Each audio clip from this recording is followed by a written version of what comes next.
I did something horrible when I was 14. I don't regret it. When I was 14 in the ninth grade freshman, I had mandatory gym class. I was not allowed to change in a stall and had to in the open. Unfortunately, I was slightly chubby, a loser, disabled, so I slow runner, and not well liked by the people in my class. Every day was a humiliation ritual. They would steal my towel sometimes, make fun of my body because I went through puberty a lot earlier than them, rummage through my bag while I was showering, take my notes for my next class, make fun of my underwear, just everything dickhead teens do. They would pass it around so the whole class could touch all my stuff. Worst of all, they would steal my makeup and use it. It was disgusting. I would not use it after their grubby hands had been all over it, so I had to get new makeup every time. My family did not have a lot of money, and my parents were not very nice or understanding, so they told me after the third time that they were not going to replace it anymore. They refused to call the school to maybe get the kids in trouble. I could not because then I would be a snitch. I already had a target on my back. No cameras were allowed in the locker room anyways, so I could not get proof of them doing it.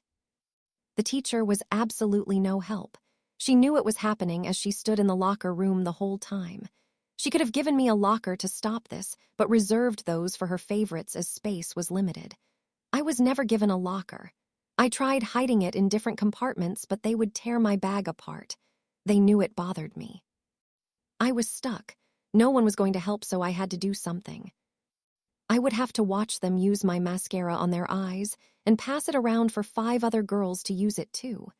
Dig their fingers in my foundation bottle, break up the pressed powder and laugh when it was dust. You get the idea. I brought it because I was an insecure kid who needed it to feel less ugly. Kids were unkind, and the makeup was a bit of a safety blanket. When I would shower after gym or would sweat during gym, it would need to be touched up.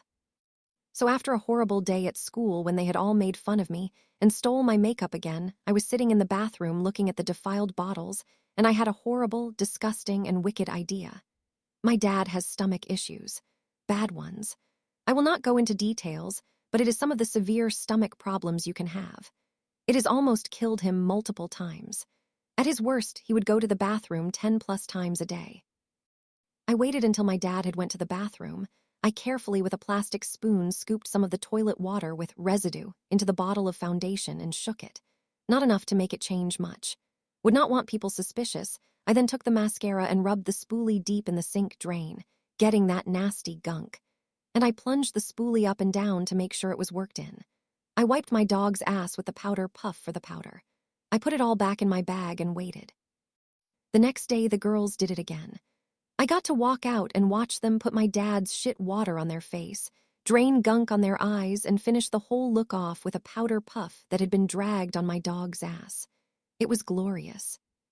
They were in the mirror checking out their work, and it took everything in me to not laugh. I never told them. At least one girl got a sty. It was the most satisfying thing I had ever done to my bullies ever. Better than cussing them out, better than winning fights.